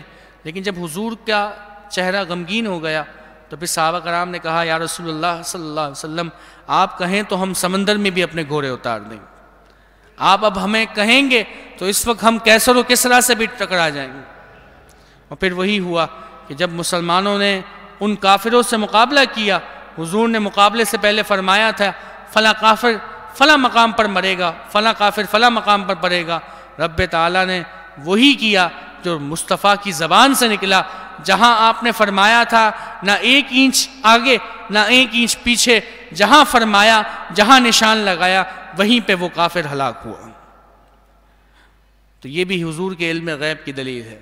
حضور نے پہلے سے بتا دیا کہ فلاں کافر یہاں مرے گا، یہاں مرے گا، یہاں مرے گا۔ ورنہ قرآن نے تو خود فرمایا ہے کہ کون کہاں مرے گا اس کا علم صرف رب تعالیٰ کے پاس ہے، لیکن وہ رب جسے چاہتا ہے عطا فرما دیتا ہے۔ تو ان آیت کریمہ میں جو ہے غزوہ بدر کا معرکہ پیش کیا جا رہا ہے۔ چنانچہ خالق کائنات ارشاد فرماتا ہے کما اخرجک ربک من بیتک بالحق، تو جس طرح اے محبوب تمہیں تمہارے رب نے تمہارے گھر سے حق کے ساتھ برآمد کیا۔ وَإِنَّ فَرِيقًا مِّنَ الْمُؤْمِنِينَ لَكَارِهُونَ، بے شک مسلمانوں کا ایک گروہ اس پر ناخوش تھا، اس پر ناخوش تھا کہ یہ جنگ نہیں ہونی چاہیے، کہ ہمارے پاس وسائل نہیں ہیں۔ يُجَادِلُونَكَ فِي الْحَقِّ بَعْدَ مَا تَبَيَّنَ كَأَنَّمَا يُسَاقُونَ إِلَى الْمَوْتِ وَهُمْ يَنْظُرُونَ، سچی بات میں تم سے جھگڑتے تھے بعد اس کے کہ ظاہر ہو چکی، گویا وہ آنکھوں دیکھی موت کی طرف ہاکے جاتے ہیں۔ وہ دیکھ رہے ہیں کہ ہم تو موت کی طرف جا رہے ہیں، کہ ہمارے پاس تو کوئی وسائل ہی نہیں ہے، نہ ہتھیار ہے نہ کچھ ہے، سامنے 3 گنا بڑا لشکر ہے۔ وَإِذْ يَعِدُكُمُ اللَّهُ إِحْدَى الطَّائِفَتَيْنِ أَنَّهَا لَكُمْ، اور یاد کرو جب اللہ نے تمہیں وعدہ دیا تھا کہ ان دو گروہ میں ایک تمہارے لیے، وَتَوَدُّونَ أَنَّ غَيْرَ ذَاتِ الشَّوْكَةِ تَكُونُ لَكُمْ، اور تم یہ چاہتے تھے کہ تمہیں وہ ملے جس میں کانٹے کا کھٹکا نہیں، جس میں کانٹے کا کھٹکا نہیں، یعنی کہ تم بڑی آسانی سے اسے پالو، یعنی تم ابو سفیان کے قافلے کے چکر میں تھے، لیکن رب تعالیٰ یہ چاہتا تھا کہ یہ معرکہ ہو اور حق اور باطل واضح ہو جائے، کہ کون حق پر ہے اور کون باطل ہے۔ رب تعالیٰ یہ چاہتا تھا، تو فرمایا تم تو یہ چاہتے تھے کہ تمہیں وہ ملے جس میں کانٹے کا کھٹکا نہیں، وَيُرِيدُ اللَّهُ أَن يُحِقَّ الْحَقَّ بِكَلِمَاتِهِ وَيَقْطَعَ دَابِرَ الْكَافِرِينَ، اور اللہ یہ چاہتا تھا کہ اپنے کلام سے سچ کو سچ کر دکھائے اور کافروں کی جڑیں کاٹ دے، سچ کو سچ کر دکھائے اللہ، اور کافروں کی جڑ کو کاٹ کر رکھ دے۔ ہم نے دیکھا اگر غزوہ بدر میں بڑے سر و سامان مسلمان نکلے تو رب تعالیٰ نے فرشتوں کے ذریعے ان مسلمانوں کی مدد فرمائی، اور آج بھی ہم نے دیکھا کہ جب ہمارے بھائی ہمارے مجاہدین عشاقان رسول بے سر و سامان حضور کی ناموس کے لیے نکلے ہیں تو رب تعالیٰ نے عظیم الشان فتح سے نوازا ہے، عظیم الشان فتح سے نوازا ہے۔ سارے ہتھیار رکھنے والے اپنے سارے داؤ چل گئے، ساری اپنی چالیں چل گئے، ہر طریقے سے انہوں نے آزما لیا، لیکن اس عشاقان رسول کا وہ سمندر نہیں روک سکے، اسے آگے بڑھنے سے نہیں روک سکے۔ آخر کار انہیں خود گھٹنے ٹیکنے پڑے اور کہنا پڑا کہ ہم ان کا مقابلہ نہیں کر سکتے۔ یہ غازی یہ تیرے پراسرار بندے ہیں جنہیں تو نے بخشا ہے ذوق خدائی، دو نیم دن کی ٹھوکر سے صحرا و دریا، سمٹ کر پہاڑ جن کی ہیبت سے رائے۔ اللہ اکبر۔ تو یہ تو رب تعالیٰ نے ازل سے لکھ دیا ہے کہ جو میرے دین کا ہوگا، تو پھر کی محمد سے وفا تو نے تو ہم تیرے ہیں، یہ جہاں چیز ہے کیا لوح و قلم تیرے ہیں۔ فما لیحق الحق ویبطل الباطل ولو کرہ المجرمون، کہ سچ کو سچ کرے اور جھوٹ کو جھوٹا کرے، برا مانے مجرم، یعنی چاہے مجرم کو اچھا نہ لگے، مجرموں کو برا لگے، لیکن رب تعالیٰ نے حق کو حق کر دیا اور باطل کو باطل کر دیا۔ اذ تستغیثون ربکم فاستجاب لکم انی ممدکم بألف من الملائکۃ مردفین، جب تم اپنے رب سے فریاد کرتے تھے تو اس نے تمہاری سن لی کہ میں تمہیں مدد دینے والا ہوں 1000 فرشتوں کی قطار سے۔ تو پہلے 1000 فرشتے بدر میں آئے، پھر 3000 آئے، پھر 5000 فرشتوں سے جو ہے اللہ رب العزت نے بدر والوں کی مدد فرمائی۔ وَمَا جَعَلَهُ اللَّهُ إِلَّا بُشْرَى وَلِتَطْمَئِنَّ بِهِ قُلُوبُكُمْ، اور یہ تو اللہ نے نہ کیا مگر تمہاری خوشی کے لیے اور اس لیے کہ تمہارے دل چین پائیں۔ وَمَن نَّصْرُ إِلَّا مِنْ عِنْدِ اللَّهِ، اور مدد اللہ ہی کی طرف سے ہے۔ ان اللہ عزیز حکیم، بے شک اللہ غالب حکمت والا ہے۔ پھر آگے فرمایا اذ یغشیکم النعاس امنۃ منہ، اور جب اس نے تمہیں اونگ سے گھیر دیا، وَيُنَزِّلُ، کہ تم اس کی طرف سے تو یہ اس کی طرف سے چین تھی، یعنی کہ تمہارے لیے اطمینان تھی کہ عین جنگ کے موقع پر، کہ جب کوئی شخص جنگ لڑ رہا ہو تو اس کی نیندیں اڑی ہوئی ہوتی ہیں، اگر جنگ بند بھی ہو پھر بھی اسے اپنے خیمے میں نیند نہیں آئے گی کہ سامنے دشمن کھڑا ہے، لیکن دشمن سے لڑتے ہوئے تلوار چلاتے ہوئے نیند کا آ جانا، تو یہ ایک ایسی اونگ آئی مسلمانوں پر کہ ان کی ساری تھکاوٹیں دور ہو گئیں، وہ بالکل تر و تازہ ہو گئے، اور سارا خوف جو ان کے دل میں تھا وہ سب ختم ہو گیا۔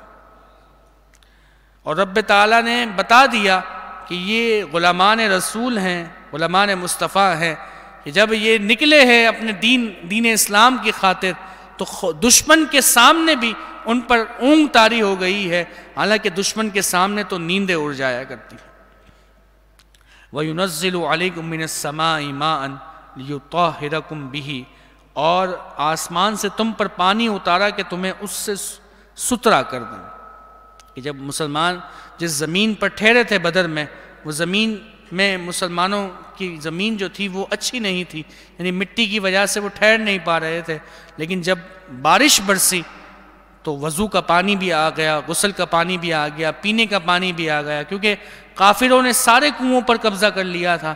رب تعالیٰ نے بارش کا نزول فرمایا تو بھی جو زمین تھی وہ بھی بارش کی وجہ سے ایسی مضبوط ہو گئی کہ مسلمانوں کے پاؤں ٹھہرنے لگے، کافروں کے پاؤں پھسلنے لگے، اور رب تعالیٰ نے پانی کا انتظام کر دیا کہ جس سے مسلمان وضو بھی کرتے تھے، غسل بھی کرتے تھے، اس سے پیتے بھی. وَيُذْهِبَ عَنْكُمْ رِجْزَ الشَّيْطَانِ، اور شیطان کی ناپاکی تم سے دور فرما دے. شیطان کہ جو یہ وسوسے ڈال رہا تھا مسلمانوں کے دلوں میں کہ تمہارے پاس پانی بھی نہیں ہے، ہتھیار بھی نہیں ہے، ایسے بے سر و سامانی میں تم ان ایسے کافروں کا کیسے مقابلہ کرو گے، تو رب تعالیٰ نے اس شیطان کے وسوسے کو دور کر دیا. وَلِيَرْبِطَ عَلَىٰ قُلُوبِكُمْ، اور تمہارے دل کو ڈھارس بندھا، تمہارے دل کو اطمینان دے. وَيُثَبِّتَ بِهِ الْأَقْدَامِ، اور اس کے ذریعے تمہارے قدموں کو جمع دے. اِذْ يُوحِي رَبُّكَ إِلَى الْمَلَائِكَةِ أَنِّي مَعَكُمْ، جب آپ کے رب نے وحی کی فرشتوں کی طرف کہ بے شک میں تمہارے ساتھ ہوں. اللہ اکبر. اپنے محبوب کے غلاموں کی مدد کے لیے جو فرشتے بھیج رہا ہے، رب تعالیٰ ان سے فرما رہا ہے اے فرشتوں میں تمہارے ساتھ ہوں. فَثَبِّتُوا الَّذِينَ آمَنُوا، ایمان والوں کو ثابت قدم رکھو. سَأُلْقِي فِي قُلُوبِ الَّذِينَ كَفَرُوا الرُّعْبَ، ان قریب میں کافروں کے دلوں میں ہیبت ڈال دوں گا. فَاضْرِبُوا فَوْقَ الْأَعْنَاقِ، تو کافروں کی گردن سے اوپر مارو. وَاضْرِبُوا مِنْهُمْ كُلَّ بَنَانٍ، اور ان کے ایک ایک جوڑ پر ضرب لگاؤ. تو مسلمان یہ دیکھتے تھے کہ ابھی مسلمان کی تلوار کافر تک پہنچتی نہیں تھی کہ اس کا سر تن سے جدا ہو جاتا. اقدم یا حیزوم، آگے بڑھو حیزوم، یہ آوازیں آیا کرتی تھی. اللہ اکبر. رب تعالیٰ چاہتا تو ایک جبریل امین کے ذریعے بھی مسلمانوں کی مدد فرما دیتا. کیا پوری بستیاں حضرت جبریل امین نے اپنے پر اٹھا کر زمین پر الٹی نہیں کر دی؟ آپ کی ایک چنگار سے ساری قوم ہلاک نہیں ہو گئی؟ تو رب تعالیٰ تو جبریل امین کے ذریعے بھی مسلمانوں کی مدد فرما سکتا تھا، لیکن 5000 فرشتوں کو اس لیے بھیجا کہ رب فرماتا ہے یہ میرے مصطفیٰ کے غلام مجھ پر بھروسہ کرتے ہوئے نکلے ہیں، تو دیکھو کس شان سے میں ان کی مدد فرماتا، کس شان سے میں ان کی مدد فرماتا. تو یہ رب تعالیٰ نے شان و مرتبہ بیان کرنا تھا، ورنہ تو حضرت جبریل امین تنہا ہی کافی تھے کہ پورے کافروں کو ہلاک کر دیتے. ذَلِكَ بِأَنَّهُمْ شَاقُّوا اللَّهَ وَرَسُولَهُ، یہ اس لیے ہے کہ انہوں نے اللہ اور اس کے رسول کی مخالفت کی. وَمَن يُشَاقِقِ اللَّهَ وَرَسُولَهُ، اور جو اللہ اور اس کے رسول کی مخالفت کرے، فَإِنَّ اللَّهَ شَدِيدُ الْعِقَابِ، تو بے شک اللہ کا عذاب سخت ہے. ذَلِكُمْ فَذُوقُوا ذَلِكُمْ فَذُوقُوهُ وَأَنَّ لِلْكَافِرِينَ عَذَابَ النَّارِ، یہ تو چکھ لو، اور اس کے ساتھ یہ ہے کہ کافروں کو آگ کا عذاب ہے. یعنی ایک تو یہ جنگ میں تم نے مزہ چکھ لیا، رب تعالیٰ نے تمہیں بتا دیا کہ مسلمان حق پر ہیں اور کافر جو ہیں وہ باطل ہیں، تو یہ تو ایک سزا تھی، اور اب کافروں کے لیے آگ کا عذاب ہے. یا ایہا الذین آمنوا اذا لقیتم الذین کفروا زحفا فلا تولوہم الادبار، اے ایمان والو جب کافروں کے لشکر سے تمہارا مقابلہ ہو تو انہیں پیٹھ نہ دو، یعنی پیٹھ پھیر کر پھر واپس نہ جاؤ.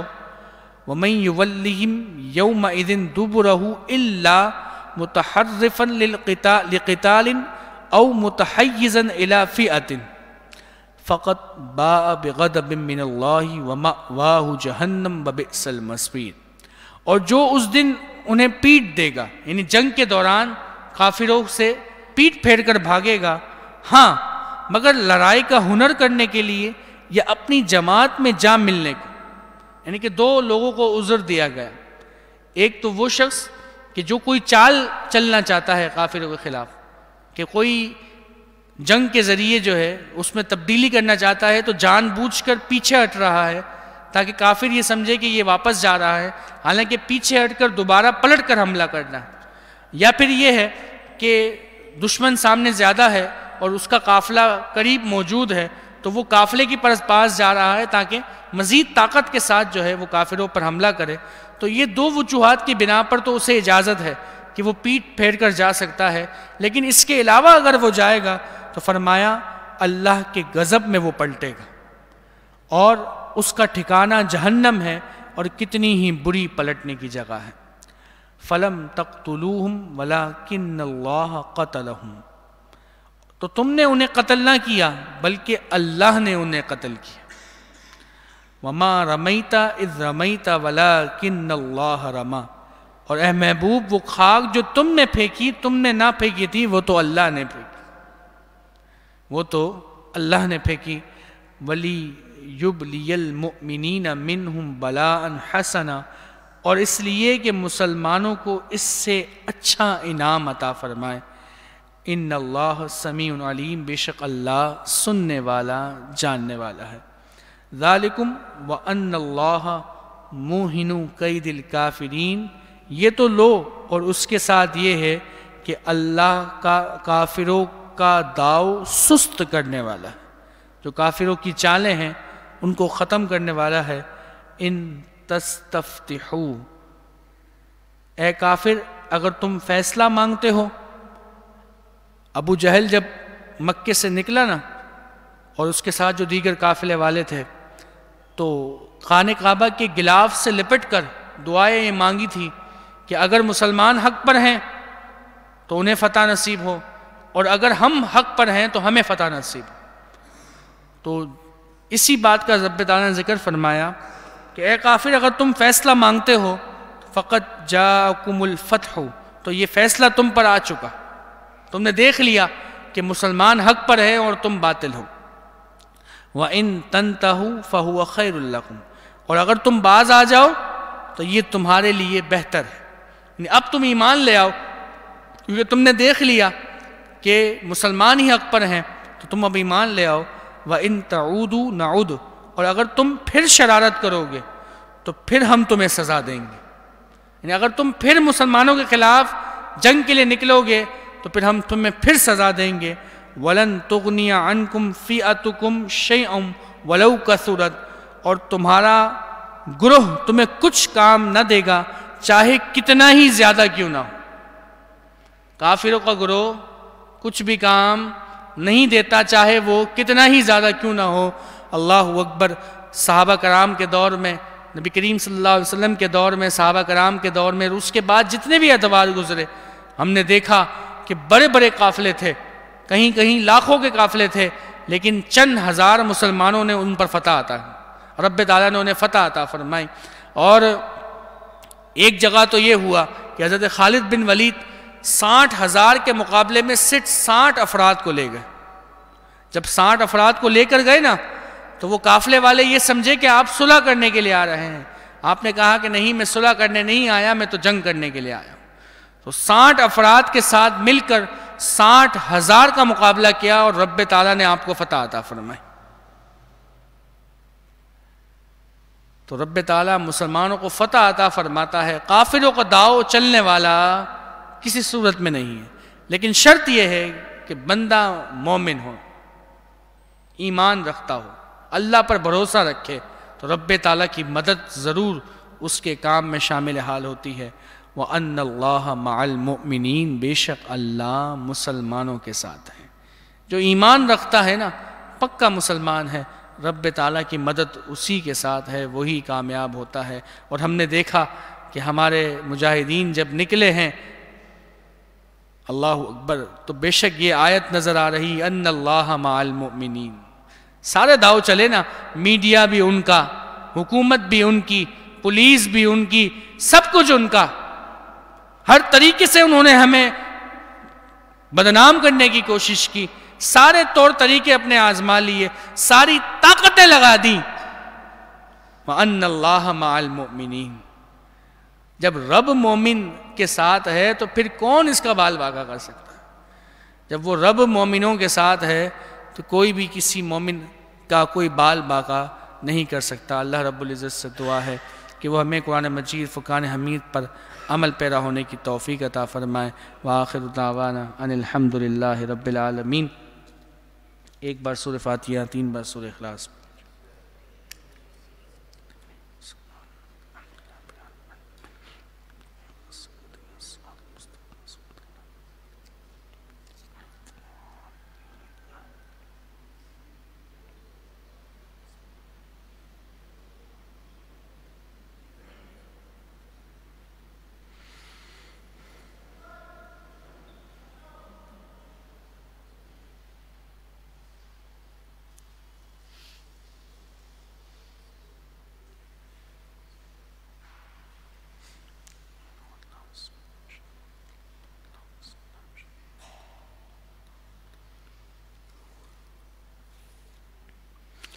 الحمد للہ رب العالمین۔ اللہم انت السلام منک السلام الیک یرجع السلام، حینا ربنا بالسلام وادخلنا جنت دار السلام، تبارک ربنا وتعالیک یا ذا الجلال والاکرام، سمعنا واطعنا غفرانک ربنا والیک المصیر۔ اللہم انا نسألک علما نافعا وعملا صالحا مقبولا ورزقا واسعا حلالا طیبا وشفاء من کل داء۔ اللہم رب اغفر وارحمہما کما ربیانی صغیرا، یا واجد یا ماجد لا تزل عنا نعمتا انعمتها علینا۔ یا رب مصطفیٰ، ہم تمام کا یہاں جمع ہونا قرآن مجید فرقان حمید کا سننا سمجھنا اپنی پاک بارگاہ میں قبول منظور فرما۔ مولا اس میں جو کوئی غلطی کوتاہی ہوئی اپنے فضل و کرم سے معاف فرما، اس کا ثواب اپنے شائن شان عطا فرما، اس کا ثواب عقائد و جہاں جناب محمد مصطفیٰ صلی اللہ علیہ وسلم کی بارگاہ میں ہدیتاً تحفتاً نذراناً پیش کرتے ہیں، قبول منظور فرما۔ آپ کے وسیلے جلیل سے تمام بے کرام، تمام صحابہ کرام، تمام صحابہ حیات خلفائے راشدین المعصومین اشرف مبشرہ حضور نبی کریم صلی اللہ علیہ وسلم کے والدین کریمین طیبین طاہرین، تمام شہدائے بدر و احد و حنین و کربلا بالخصوص سید الشہداء سیدنا حمزہ، تمام تابعین تابعات تبع تابعین تبع تابعین ائمہ کرام ائمہ بدعت ائمہ مجتہدین، تمام مفسرین محدث معلم مدرس محققین اولیاء بزرگان مشائخ بالخصوص حضور غوث اعظم کے والدین، اور تیری عطا سے ہماری راج رکھنے والے، ہمیں ٹھوکروں سے بچانے والے حضور سیدنا غوث اعظم شیخ عبدالقادر جیلانی کو پیش کرتے ہیں، قبول و منظور فرما۔ صدقہ حضور غوث اعظم کا قادریوں میں زندہ رکھ، قادریوں میں موت دے اور قادریوں کے ساتھ حشر فرما۔ حضور غوث اعظم کے صدقے سے اس کا ثواب تمام اولیاء کرام، خواجہ خواجگان، خاطر مواد تقن بشر الہجوری، بابا فرید شیخ عبداللہ شاہ غازی عبداللہ شاہ صابر نور شاہ بابا خوش بابا خطب عالم شاہ بخاری، اور جتنے بھی اولیاء کرام میں شرکن دربن شران جرم میں جا کر فرما ہے، بالخصوص آج ان کے آراس بنائے جا رہے ہیں شیخ عبدالقبیر پانی پتی سید محمود حسین شاہ علیہ الرحمہ کو پیش کرتے ہیں، قبول و منظور فرما۔ ان کے فیض و برکات سے ہمیں مستفیض فرما۔ مولا اس کا ثواب اعلیٰ حضرت اعلیٰ خلفاء کے سابق خلفاء محدث پاکستان علامہ شاہ احمد مولانا صدیق قاری مصلح الدین الرحمہ، علامہ سید شاہ الحق قادری، تاج الشریعہ مفتی اقتداء خان صاحب، اور جتنے بھی علماء کرام ہیں، بالخصوص امیر المجاہدین حضرت علامہ خادم حسین نظوی، غازی ملت غازی ممتاز حسین قادری شہید، غازی عبدالقیوم شہید کو پیش کرتے ہیں، قبول و منظور فرما۔ اس کا ثواب تمام شہدائے ختم نبوت، شہدائے ناموس رسالت کو پیش کرتے ہیں، قبول و منظور فرما۔ اس کا ثواب تمام مؤمنین مؤمنات مسلمین مسلمات حاضرین کے گھر والوں میں سے، سوشل میڈیا میں جو لوگ ہمیں سن رہے ہیں ان کے گھر والوں میں سے، دوست احباب میں سے، جو کوئی اس دنیا سے رخصت ہوئے، سب کو پیش کرتے ہیں، قبول و منظور فرما۔ ہر ایک کی قبر کو تحت نگاہ کشادہ اور وسیع فرما۔ مولا ہر ایک کی قبر کو نور اعلیٰ نور کر دے، ہر ایک کی قبر کو مولا جنت کے باغوں میں سے ایک باغ بنا دے۔ مولا کل قیامت کے دن تمام کو شفاعت حضور نبی کریم صلی اللہ علیہ وسلم کی شفاعت عظمیٰ عطا فرما۔ مولا یہ تمام دعائیں ہمارے حق میں بھی قبول و منظور فرما۔ مولا ہمیں بھی مرنے سے پہلے قبر و حشر کی تیاری کرنے کی توفیق عطا فرما۔ مولا جتنے یہاں حاضر ہیں، قرآن مجید فرقان حمید کا صدقہ سب کو مولا تیری رضا والے کام کرنے کی توفیق عطا فرما۔ مولا سب کے ایمان کی حفاظت فرما، ایمان پہ خاتمہ بالخیر عطا فرما۔ مولا جو جس پریشانی سے آیا ہے اس کی پریشانی کو دور فرما۔ جو کوئی مولا بیمار آیا ہے، مولا نبی کریم صلی اللہ علیہ وآلہ وسلم کے لعاب دہن اقدس کا صدقہ تمام بیمار مسلمانوں کو شفا عطا فرما۔ بالخصوص جن بہن کے لیے دعا کا کہا گیا ان کے پاؤں میں مسئلہ ہے، اللہ رب العزت انہیں بھی مکمل صحت یابی عطا فرمائے، اور انہیں نبی کریم صلی اللہ علیہ وسلم کے لعاب دہن اقدس کے صدقے مکمل شفا عطا فرمائے۔ مولا جتنے بھی حاضرین ہیں ان کے گھر والوں میں سے، دوست احباب میں سے جو کوئی بیمار ہیں، والدین میں سے کوئی بیمار ہے، مولا میری والدہ کو، میرے والد صاحب کو مولا مکمل صحت یابی عطا فرما۔ مولا ہمارے والدین کا سایہ ہم پہ تادیر قائم و دائم فرما، انہیں دراز عمر بالخیر عطا فرما۔ مولا تجھ سے دعا مانگتے ہیں، کوئی مقروض ہے تو اسے بارقت سے نجات عطا فرما۔ مولا کوئی بے گھر ہے تو اسے اپنا ذاتی مکان عطا فرما، بے اولاد ہے تو نیک صالح اولاد عطا فرما، جو بہنیں گھر میں بے رشتہ ہیں ان کے لیے غیب سے اچھے رشتے عطا فرما۔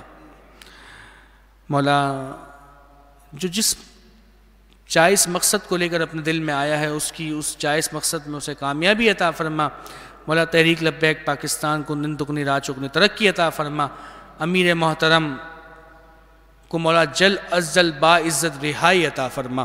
مولا حاسدوں کے حسد سے، ظالموں کے ظلم سے مولا ان کی حفاظت فرما۔ مولا ہر خیر مقدر فرما، ہر شر سے نجات عطا فرما۔ میں کیوں کہوں مجھے یہ عطا وہ عطا ہو، وہ دو کہ ہمیشہ میرے گھر بھر کا بلا ہو، مٹی نہ ہو برباد پس مرگ الہی، جب خاک اڑے میری تو مدینے کی ہوا ہو۔ ببرکت ان اللہ و ملائکتہ یصلون علی النبی یا ایھا الذین آمنوا صلوا علیہ وسلموا تسلیما۔ اللہم صلی علی سیدنا نبینا مولانا محمد معدن الجود والکرم بآلہ وصحبہ وبارک وسلم۔ صلاۃ و سلام علیک یا سیدی یا رسول اللہ، فاللہ خیر حافظا وہو ارحم الراحمین، بحق لا الہ الا اللہ محمد۔